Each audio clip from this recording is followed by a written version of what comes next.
Good morning. Please turn in your Bibles to Daniel chapter 10. Daniel chapter 10. We've seen how God has been faithful to Daniel all this time.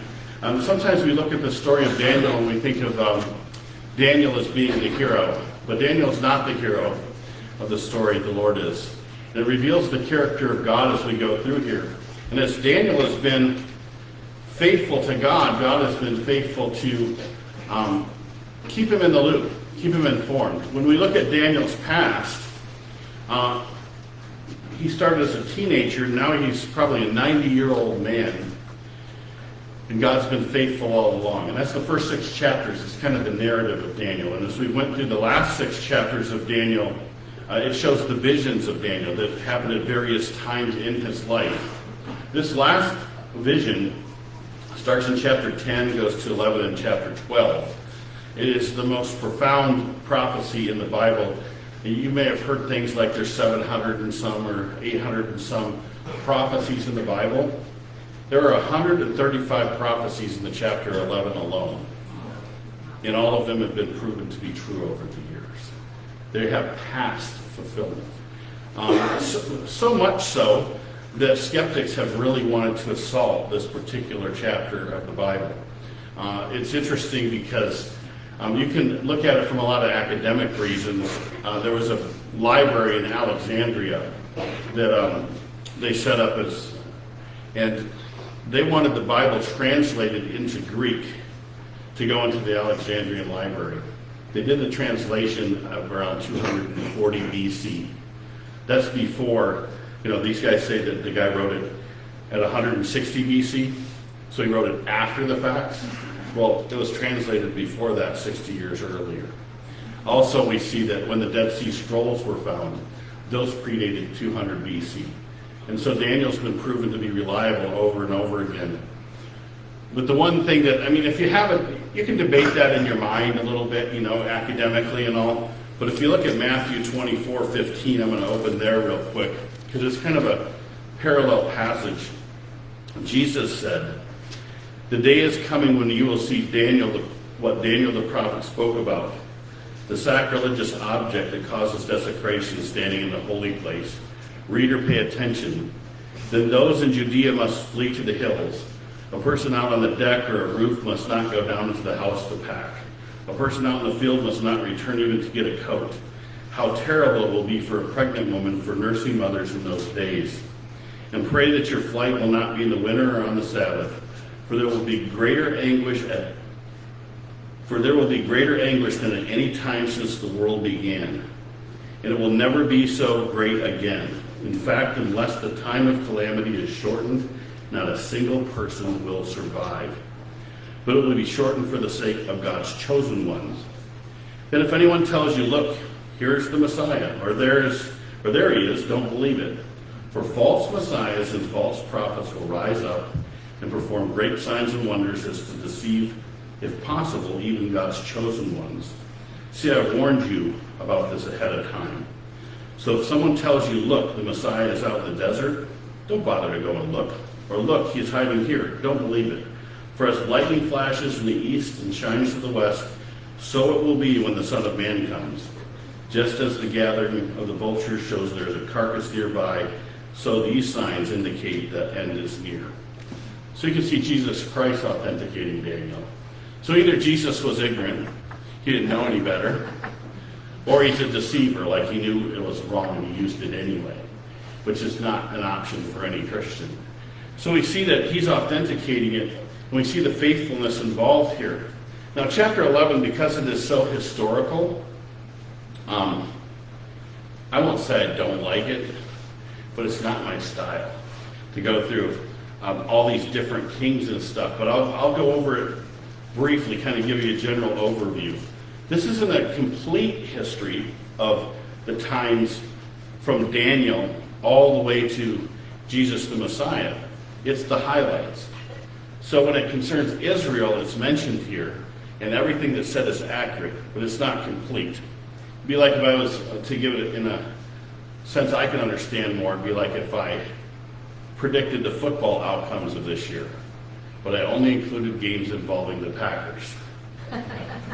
because that's the only team that really matters. So in this particular vision, we see all of the things affecting Israel directly. It's from an Israel perspective. There were other things happening in the world at the time, but we couldn't put them all in one chapter. It says, now, then I will reveal the truth to you. 3 more Persian kings will reign to be succeeded by a 4th, far richer than the others. He will use his wealth to stir up everyone to fight against the kingdom of Greece. This happened in Daniel's time. There were 4 more kings, and the last one's name was Xerxes. And in 480 BC, he decided he was going to take on Alexander the Great in Greece. This caused a huge problem for Alexander for the rest of his life. He said, I want to punish these guys, and I want to punish them again. And when I'm done punishing, I want to punish them again. He really had it out for them because they just laid waste Greece at the time, but they did not. So they won the victories, but they didn't conquer them. It says, then a mighty king will rise to power who will rule with great authority to accomplish everything he sets out to do. This is Alexander the Great. But at the height of his power, his kingdom will be broken apart and divided into 4 parts. At the height of his power, he died at 32 in Babylon, and his kingdom after 20 years of civil war, it was broken into 4 parts with 4 generals. It will not be ruled by the king's descendants, nor will the king hold the authority it once had, for his empire will be uprooted and given to others. So it's given to 4 guys, but here in verse 5, we're going to switch to the king of the north and the king of the south. The king of the north and the king of the south are only mentioned here. These are 2 of the 4 divisions it broke into. But the king of the north was from Syria, and the king of the south was from Egypt. This was the Seleucid dynasties and the Ptolemy dynasties of Egypt. And they fought constantly back and forth with each other. And if you look at on a map, you know what's in the middle of that? Israel. So Israel was used as a staging point. It was used as if one of these guys would go try to invade and fail, when they were coming back to Israel, they would slaughter people just out of spite. So it's just, they got caught in the middle. And so God is showing Daniel what's going to happen from the time he dies all the way up till Jesus Christ. So as we look at these kings of the north and the south, it's basically Syria, which is the Seleucid dynasty, and Egypt, which is Ptolemy, which starts with a P. All right? Or Ptolemy, if you're like me. Some years later, an alliance will be formed between the king of the north and the king of the south.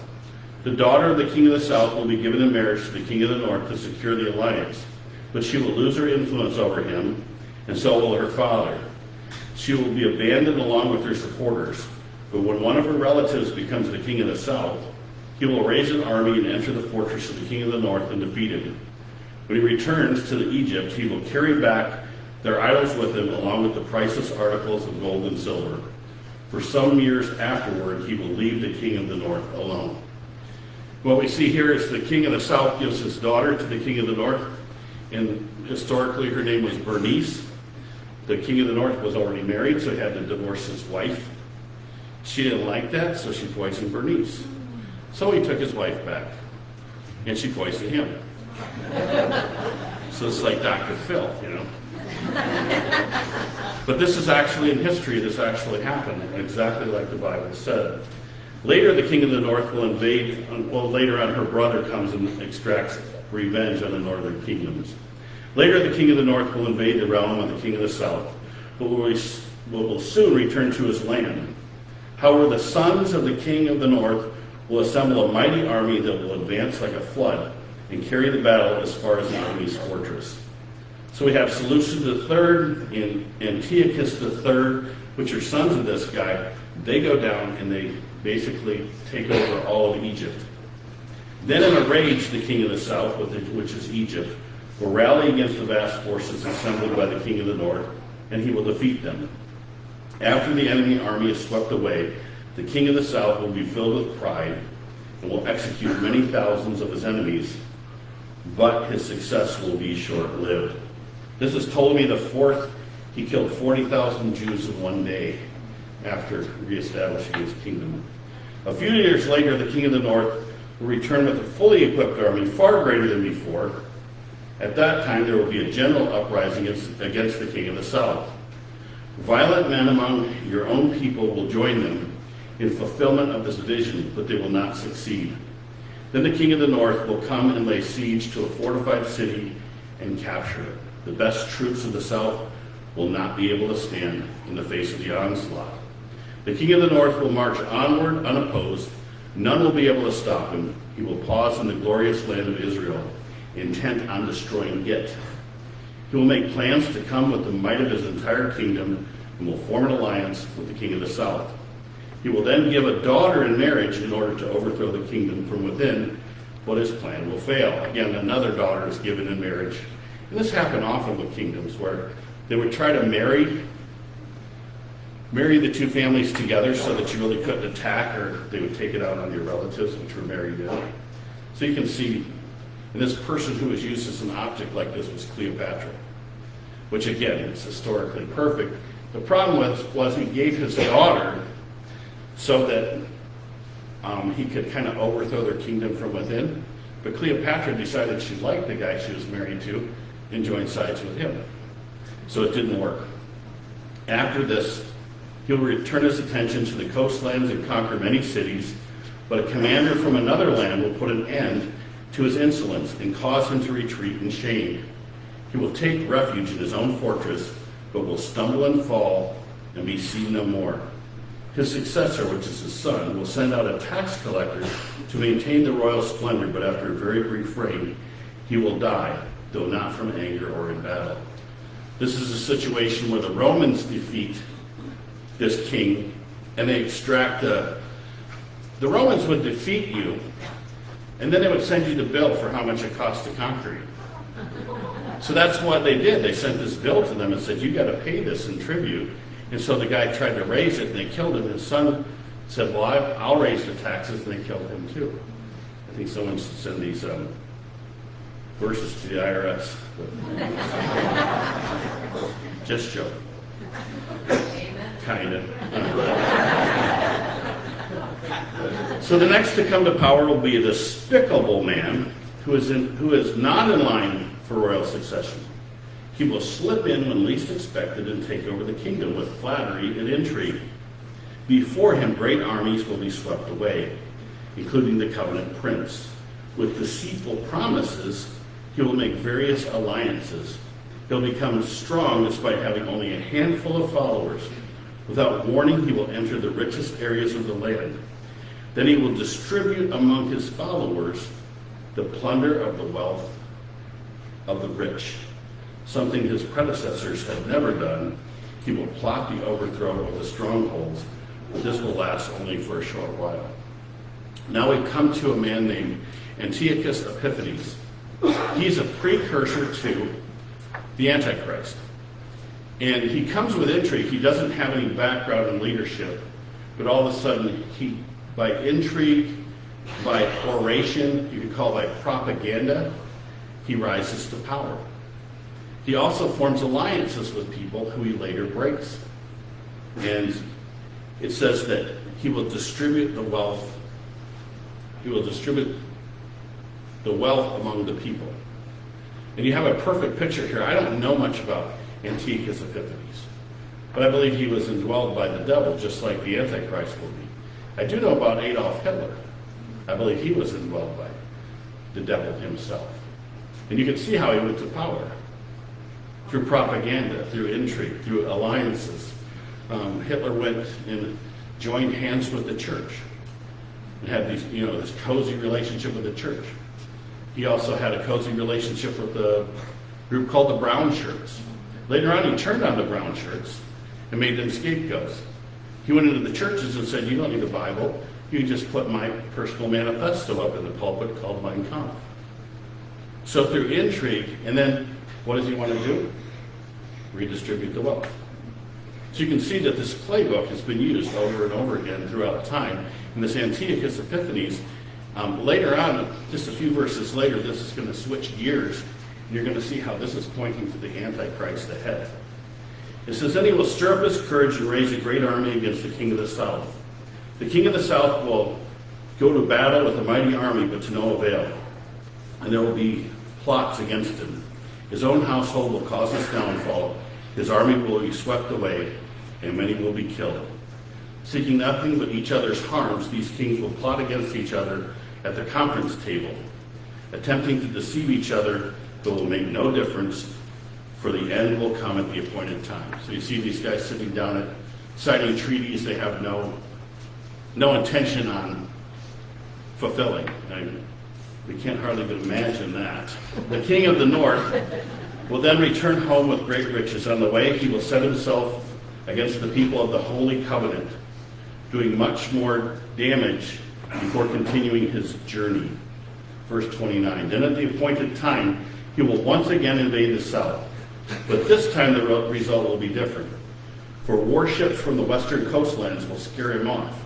And he will withdraw and return home, but he will vent his anger against the people of the Holy Covenant and reward those who forsake the covenant.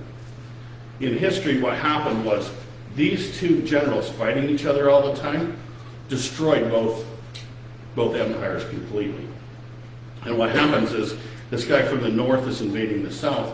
The Romans are now rising in power, and the Romans have their fleet, their armada sitting in the port when he comes. He says, you're going to have to go back. The Senate has said you can't attack the south anymore.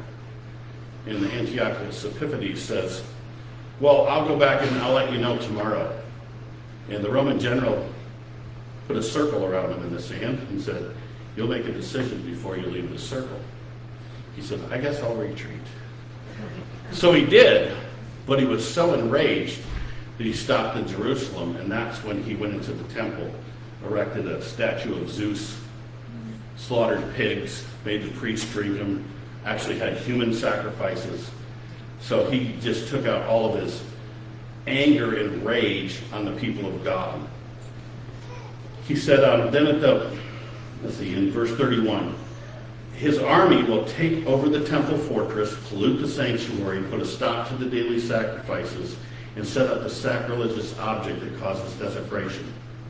He will flatter and win over those who have violated the covenant. But the people who know their God will be strong and will resist him. Wise leaders will give instruction to many, but these teachers will die by fire and sword, and they will be jailed and robbed. During these persecutions, little help will arrive. Many who join them will not be sincere, and some of the wise will fall victim to persecution.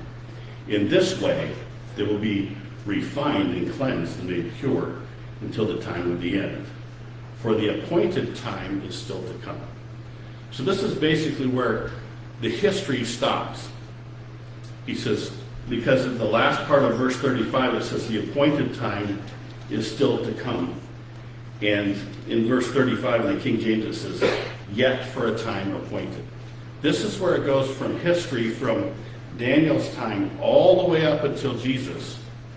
And it stops. And then he says, and there's an appointed time. Now it's going to start using Antiochus Epiphanes as a model, as a symbol for the Antichrist to come, for the appointed time still to come.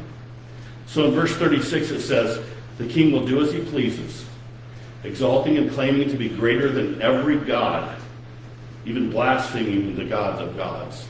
We see that in Revelation where the Antichrist does that. He goes in and basically says, enough of this temple worship, you worship me. He will succeed, but only until the time of wrath is completed. This time of wrath is Revelation chapter 6 through verse 18. For what has been determined will surely take place. He will have no respect for the God of his ancestors or for the God loved by women. And what this is this means he'll probably be Jewish. He's forsaking the God of his ancestors, and it says, and he has no respect for the desire of women. Some people believe that puts him in the category of homosexual. What it means is every Jewish woman, what she wanted was to bear the Messiah. And what he's saying is, I don't have any time for that. There is no Messiah. I'm the Messiah. Worship me. And for any other god, he will boast that he is greater than them all the gods. Instead of these, he will worship the God of the fortress. Might makes right. He will be the God, he will worship the God of weaponry in the fortresses. And if you don't think that that's in play, I was just doing some fun with numbers. The international budget for defense this year was over $2 trillion. If you took those $2 trillion and you made clean wells and water and medicine for the world, there'd be so much money left over after all that was done. We spend so much money on defense. And don't get me wrong, I understand why we do it, because there's evil in the world. But if people they say, well, why is God letting all these terrible things happen in the world? Well, if everyone acted like Christ, we wouldn't need a defense budget, would we? So the answer is Jesus, not bigger guns. But until Jesus is infused into the heart and souls of the people around us, we need defense. We need police officers. We need guns. We need control, because people are not controllable without force. The answer we have is to bring the gospel to every person. That's what changes the world, the hearts and souls of human beings. So he worships the God of fortress, a God his ancestors never knew, and lavish on him gold and silver and precious stones and expensive gifts. Claiming his foreign god's help, he will attack the strongest fortresses. He will honor those who submit to him, appointing them to positions of authority and dividing the land among them as their reward. Again, this redistribution of wealth. Then at the time of the end, the king of the south will attack the king of the north. The king of the north will storm out with charioteers, a vast navy. He will invade various lands and sweep through them like a flood. He will enter the glorious land of Israel, and many nations will fall. But Moab, Edom, and the best part of Ammon will escape. This happens to be the area where Petra is, where the Jews will probably flee at the time when this guy goes berserk. He will conquer many countries, and even Egypt will not escape. He will gain control over the gold, silver, and treasures of Egypt, and the Libyans and the Ethiopians will be his servants. But then news from the east and the north will alarm him, and will be set up in great anger to destroy and obliterate many. He will stop between the glorious holy mountain, which is Jerusalem, and the sea, which is the Mediterranean. He will pitch his royal tents. But while he is there, his time will suddenly run out, and no one will help him. This is the battle of Armageddon. As all the troops come from the north, come from the east, he's there. The place where it describes here is right on the edge of the valley of Megiddo. It says, at that time, Michael the archangel, who stands guard over your nation, will arise. Then there will be a time of anguish greater than any since the nations first came into existence. But at that time, every one of your people whose name is written in the book will be rescued. Many of those whose bodies lie dead and buried will rise up, some to everlasting life, and some to shame and everlasting disgrace. Those who are wise will shine as bright as the sky, and those who lead many to righteousness will shine like the stars forever. But you, Daniel, keep this prophecy a secret. Seal up the book until the time of the end, when many will rush here and there, and knowledge will increase. So we see that Israel is persecuted and at the same time protected in the sense that people will rise from the dead. This is where the people for the millennial reign come from. The people who go through the tribulation period will go into the millennial period. They will be on earth.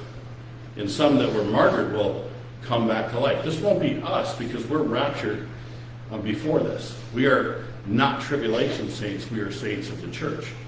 And there's a distinct difference. You can see that here. It says, what's interesting is it says, this will be sealed up, but wait till a time when people rush here and there, and knowledge will increase. There's a couple of interesting phrases there. It was Sir Isaac Newton. He is a strong believer, and he took the Bible literally. And he looked at this verse and says, and many will rush here and there, and he looked at the way these things were laid out, and he said, If this were to take place, people would have to travel at speeds greater than 50 miles an hour. And at the time, there was an atheist. His name is Voltaire. And Voltaire said, you are a moron. Because if anyone goes over the speed of 40 miles an hour, they will erupt into insanity. They won't be able to take it. So you can see, even historically, as men have looked into this, they're like, wow, they had no concept of how fast we would move. The scope and the travel of the average human being in the age we live in. It says, and knowledge will increase. Now, these numbers are not set in stone, but it was said in about 1840 that all the knowledge that had ever been known, by 1840 it had doubled. Then someone did it again. They said in 1940 it had doubled again. By 1980 it had doubled again. By 1990 it had doubled again. They said that knowledge and facts are increasing, doubling factor every year and a half right now. We live in the information age. Daniel predicted that we'd be running here and there, and our knowledge would just multiply. Again, how could anyone know that? Then I, Daniel, looked and saw two others standing on opposite banks of the river. One of them asked the man dressed in linen, who is now standing above the river, how long will it be until these shocking events are over?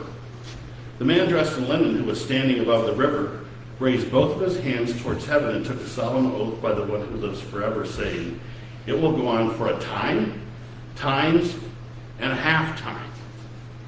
Is that clear? Okay. A time is 1 year, times is 2 more years, and then a half year, that's 3.5 years. Which Revelation quotes this, saying that the world will be fully given over to the Antichrist for 3.5 years at the end of the tribulation period. Previous to that, there will be some, and I've heard many Bible teachers erroneously say that the first 3.5 years are going to be pleasant. Well, they're not. If you read your Bible, like half the world's population will be gone after those 3.5 years. What there will be is this sense of peace and this united front towards peace and unity at the expense of any individualism. You can see that in the works right now. Just put down your guns, put down your objections, just do what we say, get in line, and everything will be great. That's why they hate people who believe in something bigger than government or bigger than this world. If you believe in the sweet by and by, in the Lord in the sky, you're dangerous. You don't answer to the people around you, you answer to God above. And that will always be a threat to people who want to control people. And so we see, he's predicting it here. It says, how long will it be? These 3.5 years. When the shattering of the holy people has finally come to an end, all these things will have happened. I heard what he said, but I did not understand what he meant. So I asked, how will all of this end, my Lord?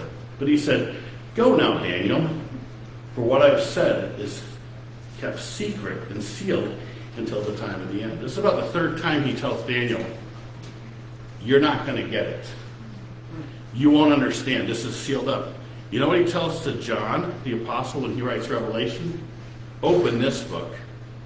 Everybody should read it, because you're living in a time when we can see these things fulfilled.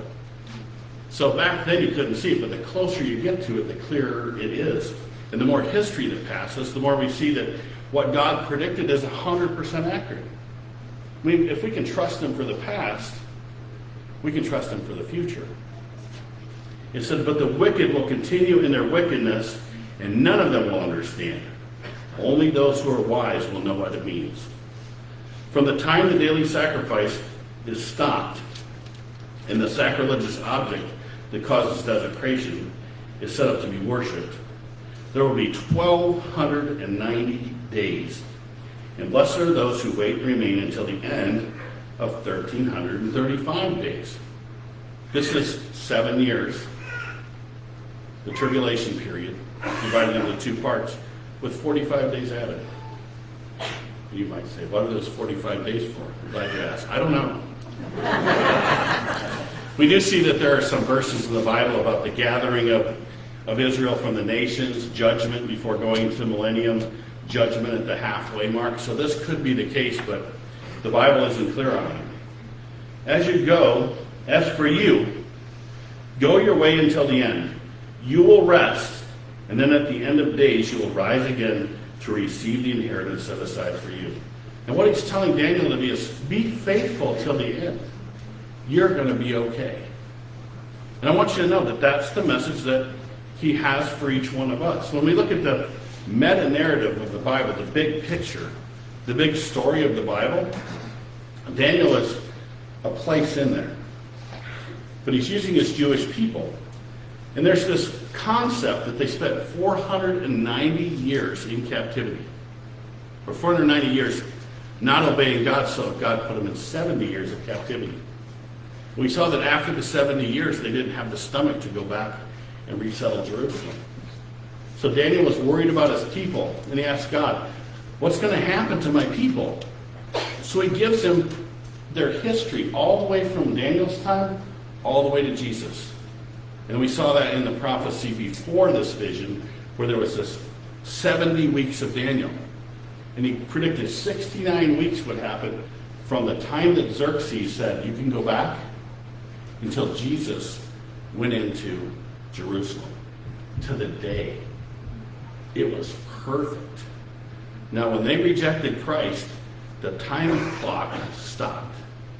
Something that the prophets never saw. They never saw the church age. That's why Paul calls it a mystery. So when the church age ends, we're taken out of here and we see this unfold. And so what he's doing here is he's planting the seeds for people who are left behind. He's planting the seeds for the Jewish people, showing that he's faithful. The closer we get to the thing, the more we understand it. So I'm going to give a test on everything I just taught on. Actually, I'll give you an object lesson. There's a guy who went to the doctor. He said, my wife is getting deaf. And the doctor said, well, how bad is it? He says, I don't know. He said, well, test her out. Ask her a question that's got a simple answer. So he walks in the door. He's like 30 feet away. And he says, what's for supper, honey? She didn't answer. So he stepped 5 feet closer. What's for supper, honey? No answer. He does this like 5 times. He gets up 5 feet away from her and says, what's for supper, honey? And she said, I've told you 6 times, pot roast. It's not that God isn't clear, it's that we can't hear. And as we get closer to the subject, we understand things better. But as the music team comes up, or as they come up to sing the hymn, we need to remember that God is in complete control. He reigns. If he can predict things like this, these bulletproof, ironclad predictions, we can say, if he had the past, he's got the future. And we can't, on our best day, fully understand the plan of God. It's beyond us. But we can know this. God never gives up on his people. When Daniel was asking these things, it says, you are very precious to God. He put his hand on him, and he strengthened him. So our job is, like Daniel, to remain faithful. To be absolutely faithful. Let God use you in the ways that he wants to reach people beyond you, in years beyond you. And then when he comes back, we are found in his steps.